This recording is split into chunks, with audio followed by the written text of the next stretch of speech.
Thank you. Thanks so much. We appreciate it. What an honor. What a great park. My wife and I are thankful for the folks here in Manatee County. We appreciate all that you're doing. You know, there's a lot going on in the state of Florida. And if you look at Sarasota, Bradenton area, been one of the hot spots. People are talking about it all across the United States, believe it or not.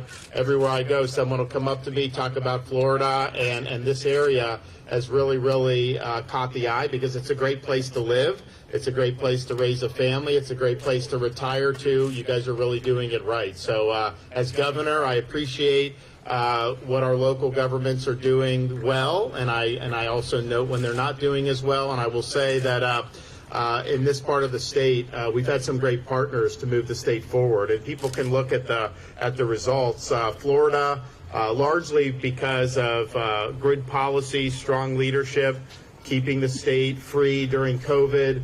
We have the #1 ranked economy of all 50 states by CNBC. We have the #1 ranked education system by U.S. News and World Report. We're #1 fastest growing state, #1 for net in-migration, second lowest per capita tax burden, second lowest per capita debt burden in the state. And since I've been governor, we've paid down almost 25% of our state's total outstanding debt from the inception of the state of Florida till the present. We're a law and order state. Our crime rate's at a 50-year low. Some of the corporate press tried to hit me on saying that because that's what our state law enforcement agency does, and they calculate this like the FBI does. So they tried to hit me. So they went back and they said, well, we actually have even more data and we'll calculate it. And actually, not only is it 50-year low, it's actually lower than what we thought it was before. So that's what you want to see. And so we're proud to be the free state of Florida.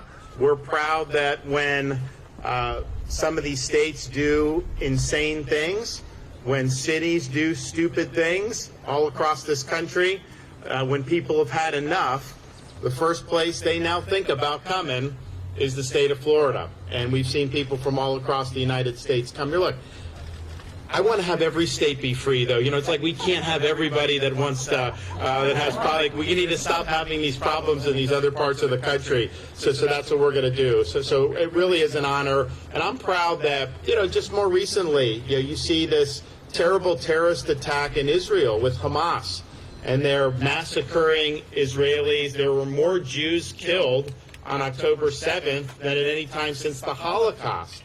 And, you already have the media trying to blame Israel and all, and I predicted that would happen. But there was a lot of angst. There was a lot of problems going on with just people that were there. And we had a lot of Floridians over there. They weren't getting any help from the State Department. They weren't getting any help from the embassy. The best that they would end up doing is dumping them in Greece and then charging them for that.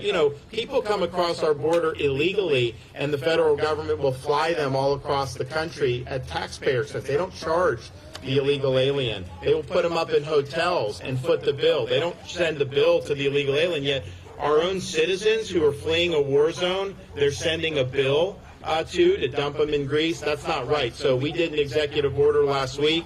We marshaled our emergency management resources, and we sent planes to bring Floridians back from the state of Israel. We've already had 2 planes land. We have more on the way. We had people donating supplies, so when the planes went back, they brought a whole bunch of supplies to Israel. They're working in concert with the Israeli government on that, and we're happy to do that. When there's a void of leadership, as on so many of these issues, Florida steps up and answers the call. We did it with COVID. We did it with standing for parents' rights. They mentioned girls' sports, school choice. All these, they're standing up for law enforcement and now helping Americans who were caught in a very difficult situation. We are proud, though, to stand with the state of Israel here in Florida. They have every right to defend themselves, and that means they have every right to eliminate Hamas as an entity. And I think anything short of that is going to lead to more terror attacks. So don't let the media try to say it's Israel's fault. No, Israel did not massacre those people. It's Hamas's fault. And they would do that to untold number of people if they were allowed to do it. So we just can't allow that. So we'll be standing by. We're going to be calling out the federal government when they're doing dumb things. They want to send $100 million to the Gaza Strip. Hamas is going to commandeer that money, guys. They're going to plow it into terrorism. You should not be sending U.S. taxpayer dollars to Hamas and to the Gaza Strip. They still have people held hostage, including Americans, as well as many Israelis. So it's totally unacceptable that they're doing that. So, one of the things I think Florida, reason why we've done well is because we use common sense here in Florida. We really have a dose of sanity that governs what we do. That is not happening in so many other parts of the country. So we're going to continue fulfilling the mission on bringing people back from Israel. I think we're going to have another plane load or two, and we will have rescued probably between 700 and 1,000 people, Americans, mostly Floridians, from the state of Israel, and bring them back here. So that's good. We will at some point, my wife and I will at some point turn our kids loose at this park in our travels. I can tell you, age 6, 5, and 3, they like playgrounds. They like a lot of stuff here, and it's been interesting to look. It's great being a dad, and my wife and I are really invested in all of that.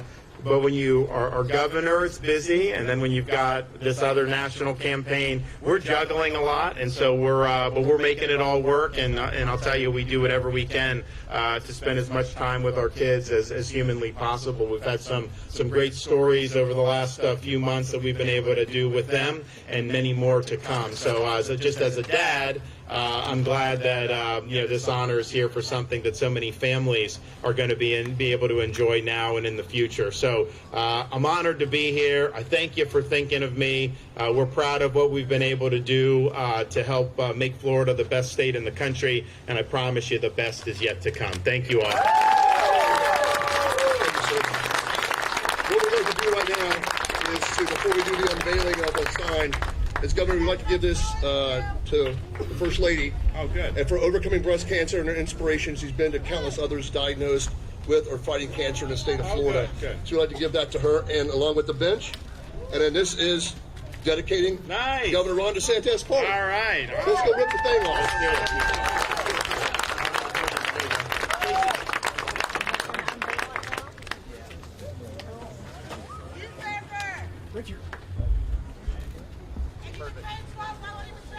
Okay, so the sign is right over